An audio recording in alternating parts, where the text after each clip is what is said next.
Halo, selamat pagi.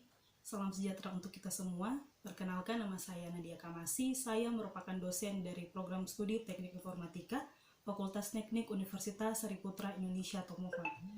Saat ini saya merupakan salah satu peserta sertifikasi dosen SMART sesi 1 tahun 2022. Dan video ini dibuat sebagai pernyataan diri dosen dalam unjuk kerja Tridharma Perguruan Tinggi atau PDD UKTPT bagian pengajaran. Dalam video ini, saya akan memaparkan tentang mata kuliah analisis dan perancangan sistem informasi yang berbobot 3 SKS. Pemaparan video ini akan mencakup 3 prinsip, yaitu prinsip delivery, interaction, dan assessment.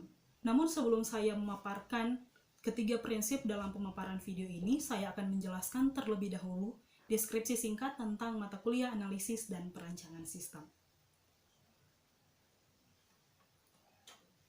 Di dalam mata kuliah analisis dan perancangan sistem informasi, mahasiswa akan belajar untuk melibatkan pemahaman terkait kebutuhan informasi oleh penggunanya. Kemudian, kebutuhan tersebut dapat digunakan untuk merancang satu sistem informasi dengan tujuan untuk mencapai kebutuhan dan tujuan dari organisasi tertentu. Dalam mata kuliah ini, ada beberapa hal yang akan dipelajari langsung oleh mahasiswa, yaitu konsep analisis dan perancangan sistem itu sendiri. Yang kedua, mahasiswa akan belajar tentang metodologi, bagaimana cara memperoleh kebutuhan pengguna, sehingga rancangan sistem informasi akan memenuhi kebutuhan pengguna atau organisasi tersebut. Kemudian, mahasiswa pun akan belajar berbagai pendekatan yang digunakan dalam pengembangan satu sistem informasi, di mana metode-metode tersebut meliputi teknik, proses, prosedur, serta alat-alat yang digunakan untuk menganalisa dan mengembangkan satu sistem informasi. Kemudian pada akhirnya mahasiswa akan dipaksa untuk mengeksplor peran analisis dan perancangan sistem yang beralih dari hanya pendukung dalam satu sistem informasi, kemudian sudah menjadi fungsi inti dalam satu sistem informasi yang lebih adaptif dan bisa diterima. Pada akhirnya, semuanya ini adalah untuk menghasilkan satu sistem informasi yang menjawab kebutuhan dari suatu organisasi.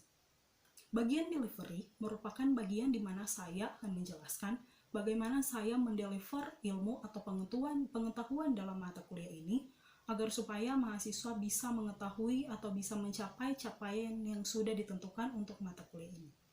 Mata kuliah analisis dan perancangan sistem memiliki capaian mata kuliah yang diturunkan langsung dari CPL dari program studi. Tujuannya agar supaya hasil dari mata kuliah ini atau capaian dari mata kuliah ini bisa selaras dengan profil lulusan yang sudah ditentukan oleh program studi. Mata kuliah analisis dan perancangan sistem memiliki satu capaian mata kuliah, yaitu mahasiswa mampu merancang sistem informasi untuk digunakan dalam sebuah studi proyek pengembangan sistem informasi sesuai dengan kebutuhan organisasi. Untuk mencapai capaian mata kuliah ini, CPMK kemudian diuraikan lagi menjadi 10 sub CPMK yang akan dipelajari oleh mahasiswa di setiap pertemuannya. Ke-10 sub CPMK tersebut adalah yang pertama, mahasiswa mampu menjelaskan berbagai konsep, teknik, dan metode dalam setiap tahapan pengembangan sistem informasi. Yang kedua, mahasiswa mampu menentukan kebutuhan bisnis dan permasalahan yang dihadapi oleh suatu organisasi terkait pengembangan sistem informasi. Yang ketiga, mahasiswa mampu menerapkan konsep, teknik, dan metode pengumpulan serta analisis kebutuhan fungsional dan non-fungsional dari suatu sistem informasi. Yang keempat, mahasiswa mampu menganalisa kebutuhan fungsional melalui pemodelan fungsional dalam suatu studi kasus proyek pengembangan sistem informasi di sebuah organisasi. Yang kelima, mahasiswa mampu menganalisis kebutuhan fungsional melalui pemodelan struktural dalam suatu studi kasus proyek pengembangan sistem informasi di sebuah organisasi. Yang keenam, mahasiswa mampu menganalisis kebutuhan fungsional melalui pemodelan perilaku dalam studi kasus proyek pengembangan sistem informasi di sebuah organisasi. Yang ketujuh, mahasiswa mampu menganalisa kebutuhan fungsional melalui pemodelan proses dalam sebuah studi kasus proyek pengembangan sistem informasi di sebuah organisasi. Yang kedelapan, mahasiswa mampu menganalisis arsitektur sistem informasi yang terdiri atas deployment diagram dan spesifikasi hardware dan software. Yang kesembilan, mahasiswa mampu mengevaluasi rencana uji atau test plan dan rencana instalasi sistem informasi di sebuah organisasi. Yang terakhir, atau sub CPMK yang ke-10, mahasiswa mampu merancang antarmuka sistem dalam sebuah studi proyek sistem informasi di sebuah perusahaan atau organisasi. Mata kuliah analisis dan perancangan sistem terbagi atas 16 kali pertemuan, 14 kali pertemuan merupakan pertemuan pembelajaran, dan 2 pertemuan lainnya merupakan pertemuan ujian yang terbagi atas 1 kali pertemuan untuk ujian tengah semester dan 1 kali pertemuan untuk ujian akhir semester. Dalam setiap pembelajaran di setiap pertemuannya, mahasiswa akan mempelajari tentang 11 topik pembahasan, yaitu yang pertama, pengenalan analisis dan perancangan sistem informasi, yang kedua, identifikasi dan pemilihan proyek, yang ketiga merupakan analisa kebutuhan, materi yang keempat adalah pemodelan fungsional dengan menggunakan use case analysis. Materi yang kelima adalah pemodelan struktural dengan menggunakan class diagram. Materi yang keenam merupakan behavioral modeling. Materi yang ketujuh adalah pemodelan proses. Materi yang kedelapan adalah moving on design. Materi yang kesembilan bagaimana mahasiswa bisa mendesain user interface. Materi yang ke-10 bagaimana mahasiswa bisa mendesain arsitektur dari satu sistem informasi, dan materi yang terakhir yaitu pengujian sistem. Seperti mata kuliah lainnya yang saya ampu, pada awal pertemuan biasanya saya akan memberitahukan kepada mahasiswa tentang referensi-referensi wajib yang harus mahasiswa miliki atau setidaknya mahasiswa baca. Dalam mata kuliah ini, mata kuliah analisis dan perancangan sistem, saya memiliki 3 referensi wajib. Referensi yang pertama yaitu buku System Analysis and Design Method, edisi ke-7 karangan Witten. Referensi yang kedua yaitu Software Engineering, edisi ke-7 karya Pressman. Dan referensi yang ketiga adalah System Analysis and Design, an Object-Oriented Approach with UML, edisi ke-5 karangan Dennis. Selain ketiga buku wajib tersebut, saya juga mengarahkan mahasiswa untuk mencari referensi-referensi berupa jurnal nasional, bahkan jurnal internasional terkait dengan mata kuliah ini, agar supaya ilmu yang mereka pelajari akan lebih berkembang. Dalam mata kuliah analisis dan perancangan sistem informasi ini, saya menggunakan pendekatan student-centered learning atau pembelajaran yang terpusat pada mahasiswa, agar supaya mahasiswa akan lebih mandiri atau akan lebih independen dalam mengembangkan ilmunya selain daripada yang akan saya ajarkan di dalam kelas. Pembelajaran dalam kelas pun akan terpusat kepada mahasiswa agar supaya motivasi belajar mahasiswa akan lebih meningkat. Tujuannya yaitu agar capaian dari mata kuliah ini bisa dipenuhi. Dalam mendukung proses delivery yang sudah saya jelaskan tadi, maka sangat diperlukan interaksi yang baik yang terjalin antara saya sebagai pengajar juga kepada mahasiswa. Untuk itu, di dalam setiap pertemuannya, saya menggunakan metode pembelajaran yang bisa menarik minat dan perhatian dari mahasiswa tersebut. Metode pembelajaran pertama yang saya gunakan yaitu kuliah interaktif, di mana di saat saya menjelaskan materi atau topik pembahasan pada pertemuan hari itu, saya juga sering melemparkan pertanyaan-pertanyaan kepada mahasiswa untuk dibahas, dan saya memberikan kesempatan untuk mahasiswa mengutarakan pendapat ataupun pengetahuannya tentang topik yang saya lemparkan tersebut. Hal itu agar supaya mahasiswa merasa leluasa di dalam mengemukakan pendapat di kelas yang saya ajarkan. Yang kedua, saya pun menggunakan metode pembelajaran Think, Pair, and Share, di mana saya membuat kelompok berpasangan 2 orang mahasiswa, dan saya memberikan topik untuk dianalisa. Topik tersebut bisa saja berupa studi kasus di dalam dunia nyata.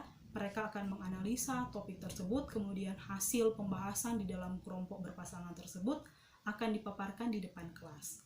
Kemudian metode pembelajaran yang saya gunakan yaitu case method, di mana saya memberikan kasus-kasus yang saat ini sedang terjadi, baik di dunia industri ataupun di organisasi-organisasi tersebut, untuk dianalisa langsung oleh mahasiswa.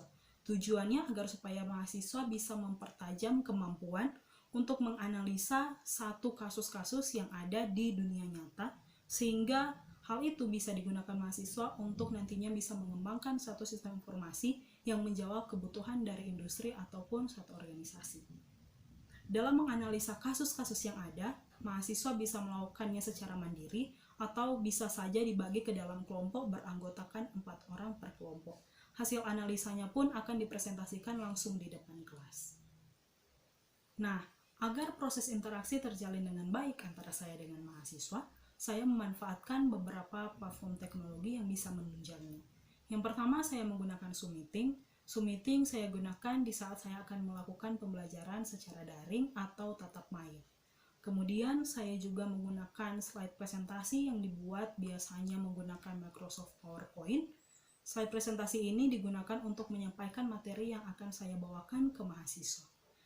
Kemudian saya juga tidak jarang menggunakan Google Jamboard. Google Jamboard ini saya gunakan untuk kolaborasi real time antara mahasiswa juga antara mahasiswa dengan dosen. Biasanya Google Jamboard ini saya gunakan juga di pertengahan atau di akhir perkuliahan untuk mengetahui pendapat dari mahasiswa tentang salah satu topik tertentu yang saya lemparkan ke mahasiswa. Kemudian yang terakhir, saya juga menggunakan WhatsApp Group. WhatsApp Group ini digunakan untuk interaksi atau komunikasi di luar pembelajaran. Interaksi dan komunikasi yang terjalin yaitu via teks ataupun via voice note. Capaian yang diharapkan dalam mata kuliah ini bisa diukur dalam bagian assessment. Biasanya saya punya rubrik penilaian untuk membantu saya agar supaya bisa menilai mahasiswa seobjektif mungkin. Kriteria-kriteria penilaian yang saya gunakan dalam mata kuliah analisis dan perancangan sistem informasi sudah disepakati dan diberitahukan di pertemuan awal mahasiswa agar supaya mahasiswa tersebut bisa menyiapkan strategi atau trik-trik sehingga bisa mencapai capaian mata kuliah yang kami sudah sepakati bersama. Setiap penilaian yang saya lakukan di mata kuliah ini akan berhubungan erat dengan sub CPMK yang sudah ditentukan, yang sudah saya beritahukan tadi. Maka dari itu, setiap teknik penilaian akan berbeda menyesuaikan dengan sub CPMK yang akan dicapai. Berikut akan saya tampilkan kriteria penilaian yang bersesuaian dengan setiap capaian di setiap sub CPMK. Bentuk evaluasi yang pertama yaitu tugas perorangan baik secara daring ataupun luring. Bentuk evaluasi ini akan mencapai ketercapaian dari sub CPMK pertama, kedua, ketiga, ke-8, ke-9, dan ke-10. Instrumen yang saya gunakan yaitu soal pilihan ganda. Kemudian bentuk evaluasi yang kedua, saya juga menggunakan worksheet untuk ketercapaian dalam sub CPMK 4, 5, 6, dan 7 dengan instrumen yang saya gunakan yaitu soal studi kasus mini. Kemudian ada bentuk evaluasi tugas kelompok. Tugas kelompok ini akan menjawab ketercapaian dari sub CPMK ketiga, keempat, kelima, keenam, dan ke-10 dalam bentuk instrumen studi kasus dan presentasi. Kemudian saya juga sering memberikan kuis kepada mahasiswa untuk ketercapaian sub CPMK 1 sampai ke-10 dengan instrumen merupakan soal pilihan ganda dan isian singkat. Kemudian ada juga ujian tengah semester dan ada ujian akhir semester. Yang terakhir bentuk evaluasinya merupakan keaktifan diskusi dan partisipasi dari setiap kelompok. Bentuk evaluasi yang terakhir akan menjawab ketercapaian dari sub CPMK keempat, kelima, keenam, juga ke-10. Demikian penjelasan saya tentang mata kuliah analisis dan perancangan sistem. Berikut saya akan tampilkan cuplikan tentang pembelajaran tatap maya dalam mata kuliah analisis dan perancangan sistem informasi. Baiklah, saat ini kita akan langsung masuk ke dalam materi. Untuk kontrak perkuliahan dan kriteria penilaian sudah dijelaskan tadi. Saat ini kita akan langsung masuk ke dalam materi untuk mata kuliah analisis dan perancangan sistem informasi.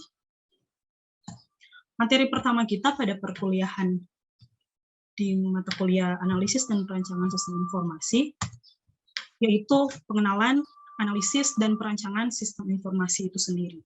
Nah, sebelum belajar mata kuliah ini kan sebenarnya kalian sudah melewati beberapa mata kuliah yang menjadi mata kuliah persyaratan kalau bisa kontrak mata kuliah ini. Kayak misalnya sistem informasi.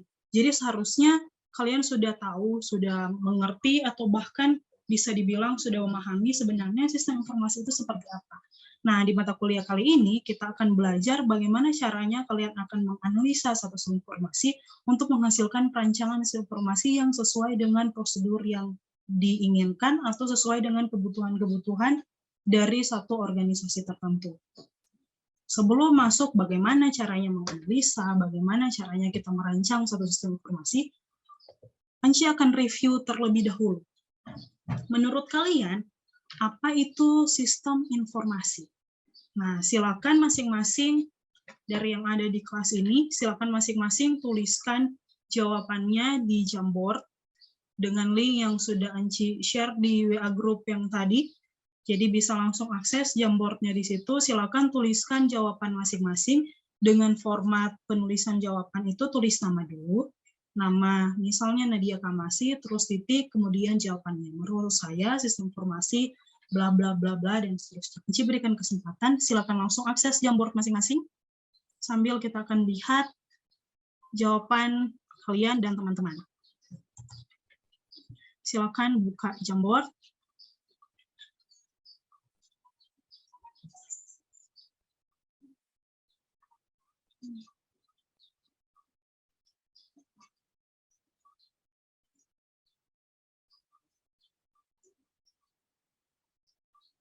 Oke, di sini sudah ada jawaban dari Elsa.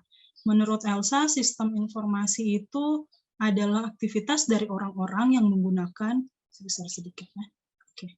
Menurut Elsa, sistem informasi itu adalah aktivitas dari orang-orang yang menggunakan teknologi untuk mendukung operasi data. Oke, ada lagi yang lain?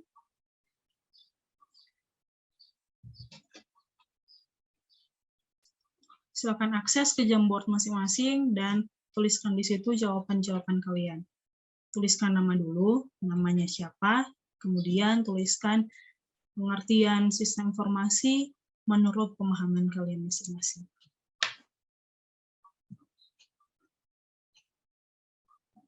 Oke, menurut Natasha, sistem informasi adalah sekumpulan data yang saling berkaitan untuk memproses, mengumpulkan, dan mendistribusikan informasi dengan tujuan mendukung keputusan dan dengan tujuan untuk mendukung keputusan. Ada lagi yang lain?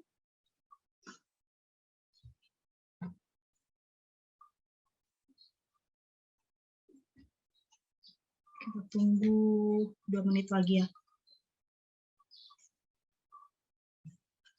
Jadi bisa kita lihat sambil menunggu jawaban teman-teman yang lain, bisa kita lihat dari jawaban dari Elsa dan Natasha itu ada beberapa poin penting yang saling berhubungan atau ada poin-poin yang sama di dalam jawabannya. Misalnya secara garis besar mau dibaca, menurut Elsa itu ada yang berhubungan dengan operasi data, menurut Natasha juga sama. Jadi sistem informasi itu akan mendukung satu pemrosesan data, sekumpulan data. Kemudian di sini Elsa juga menyebutkan kalau sistem informasi itu aktivitas dari orang-orang yang menggunakan teknologi. Nah, untuk mengumpulkan, untuk memproses, sama mendistribusikan informasi kan pastinya juga pakai teknologi. Jadi bisa dikatakan jawaban dari Elsa sama jawaban dari Natasha ini sebenarnya poinnya sama. Hanya kan karena jawaban masing-masing itu cara menyusun kalimatnya itu berbeda. Tapi poinnya yang orang dapat ini di dalam jawaban dua teman ini yaitu satu poin yang sama. Ada lagi?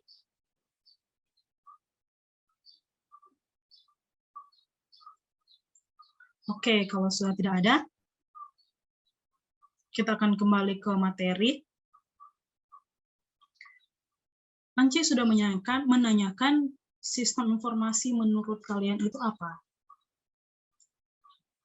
Nah, yang dijawab dari kedua teman kalian yang tadi itu tidak ada jawaban yang salah. Dua-duanya betul. Jadi sistem informasi itu pasti langsung ada hubungannya dengan data.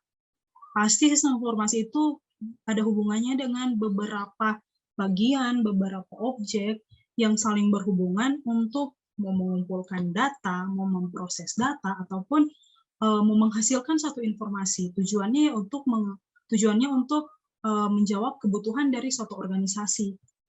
Nah, di sini dari beberapa sumber yang Enci himpunkan, Enci bisa menyimpulkan kalau sistem informasi itu dia merupakan sekumpulan elemen. Jadi yang namanya sistem pasti ada kumpulan dari beberapa elemen, bukan satu elemen saja. Yang pasti ada lebih dari satu elemen. Nah, elemen-elemen ini dia kemudian saling terhubung. Jadi ada lebih dari satu elemen, kemudian beberapa elemen ini dia saling terhubung, bukan berdiri sendiri. Nah, elemen-elemen yang saling terhubung ini tugasnya untuk mengumpulkan data atau dalam bentuk input, kemudian memanipulasi data dalam bentuk proses, sehingga data yang diinput dan dimanipulasi ini bisa menghasilkan keluaran berupa informasi. Nah, informasi ini tujuannya, informasi ini harus bermanfaat agar supaya bisa mencapai satu tujuan tertentu. Biasanya dalam satu sistem informasi atau dalam mata kuliah analisis dan perencanaan sistem informasi tujuannya untuk menjawab kebutuhan dari suatu organisasi. Kemudian ada berdasarkan buku referensi wajib yang Jiso beritahukan tadi, menurut Witten, sistem informasi itu merupakan pengaturan orang, data, proses, dan informasi atau teknologi informasi. Seperti yang Elsa bilang tadi, jadi ada pengaturan tentang orangnya, pengaturan tentang datanya, pengaturan tentang prosesnya, sampai pengaturan tentang teknologi itu sendiri, teknologi informasi itu sendiri. Nah, semuanya ini, elemen-elemen orangnya, datanya, prosesnya, sampai ke teknologinya ini, semuanya berinteraksi tujuannya untuk mengumpulkan yang tadi input, memproses, menyimpan, sampai pada menyediakan output informasi. Output informasi ini yang diperlukan untuk mendukung suatu instansi ataupun suatu organisasi. Jadi ini merupakan pengertian sistem informasi yang dirasa pasti kalian sudah sangat paham, bahkan di pertemuan-pertemuan atau mata kuliah sebelumnya. Kemudian, nah, sistem informasi itu bukan satu sistem yang baru diketahui sekarang. Jadi sistem informasi itu sudah melalui berbagai macam revolusi atau evolusi. Pada awalnya sistem ini masih bersifat manual. Kemudian berkembang menjadi sistem yang berdiri sendiri atau standalone information system. Kemudian berkembang lagi menjadi sistem informasi yang terintegrasi. Jadi ada beberapa sistem informasi, kemudian sistem informasinya terintegrasi ke dalam satu sistem yang lebih besar lagi. Dan bahkan beberapa tahun terakhir ini, sistem informasi itu mencapai evolusi yang di bagian business intelligence system. Jadi business intelligence system sudah dimanfaatkan dalam satu sistem informasi, tujuannya yaitu untuk mendukung kebutuhan dari satu organisasi. Orang bisa lihat beberapa perkembangan sistem informasi. Pada tahun 1960-an, sistem informasinya masih dalam bentuk transaction processing system. Kemudian pada 1970-an sudah berevolusi lagi, sudah meningkat lagi menjadi management information system atau sistem informasi manajemen. Kemudian pada 1980 sudah menjadi strategic information system. Kemudian pada 1990 sudah ada yang namanya e-business, e-governance, e-commerce. Jadi sebenarnya e-commerce itu bukan nanti hype akhir-akhir ini, tahun-tahun terakhir ini, tapi ternyata sistem informasinya itu sudah dikembangkan mulai pada tahun 1990, yang e-commerce sama e-governance juga. Kemudian pada tahun 2000 mulai dikembangkan yang namanya enterprise resource planning. Dan ini yang paling terakhir, yaitu pemanfaatan business intelligence di dalam satu sistem informasi. Tujuannya supaya keputusan-keputusan yang dihasilkan dalam satu organisasi, dia benar-benar berdasarkan data dan informasi yang aktual, yang bisa dipercaya, sampai keputusannya itu bukan tidak pernah salah lagi, tapi meminimalisir suatu kesalahan. Nah, pertanyaannya, Jadi bagaimana sistem informasi ini dibangun? Dari berbagai evolusi sistem informasi, terus cara membangunnya itu seperti apa? Di dalam satu sistem informasi, biasanya akan dikenal adanya sistem lama dan sistem baru. Maksudnya sistem lama itu seperti apa? Dicontohkan, contohlah Universitas Sri Putri Indonesia Tomohon, bukan tidak mempunyai sistem informasi. Mempunyai sistem informasi, tapi ada beberapa kebutuhan-kebutuhan dari organisasi atau instansi Unsrit ini yang tidak bisa dijawab, yang tidak bisa didapatkan jawabannya di sistem yang sekarang sementara digunakan atau sementara berjalan. Makanya pemimpin atau pimpinan dari organisasi instansi tersebut menginginkan untuk adanya sistem yang baru. Sistem yang baru ini yang nantinya akan menjawab kekurangan-kekurangan yang ada di sistem yang lama. Nah, terus bagaimana caranya kita akan mengembangkan sistem yang baru ini berdasarkan kebutuhan dari organisasi. Misalnya organisasi butuhnya A, terus bagaimana caranya kita mengembangkan sistem informasi yang menjawab kebutuhan dari organisasi tersebut. Nah, untuk menghasilkan suatu sistem informasi yang memang benar-benar sesuai dengan kebutuhan user, dengan kebutuhan organisasi, kita harus menggunakan tools yang tepat. Berarti di sini ada alat yang digunakan untuk menghasilkan sistem informasi yang sesuai dengan kebutuhan. Disinilah kita akan belajar apa itu yang namanya SDLC atau System Development Life Cycle. Enci akan kasih gambaran seperti ini. Di saat kalian ke tempat yang baru, misalnya aslinya asli Tomohon, terus tidak pernah ke Jakarta lah, katakanlah seperti itu, tidak pernah ke Jakarta. Di saat kita sampai ke Jakarta, kita butuh tools, alat-alat yang membantu kita supaya kita tahu kita mau kemana. Contoh, kita perlu Google Maps supaya tahu, oh dari stasiun sini kita harus ke stasiun sini. Atau kita perlu media sosial untuk mengetahui kira-kira makanan yang enak itu seperti apa. Jadi kita perlu alat-alat untuk menuntun step by step supaya orang bisa sampai ke tempat yang orang inginkan. Analoginya mirip dengan SDLC atau System Development Life Cycle ini.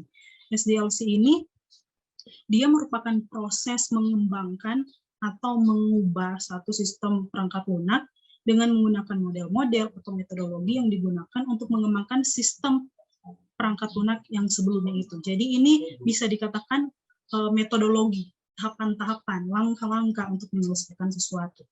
Langkah-langkahnya ini, langkah-langkahnya untuk apa? Langkah-langkah untuk dari sistem lama mengembangkan sistem yang baru. Jadi untuk dari sistem lama ke sistem baru itu ada step by step atau langkah-langkah yang harus dilewati.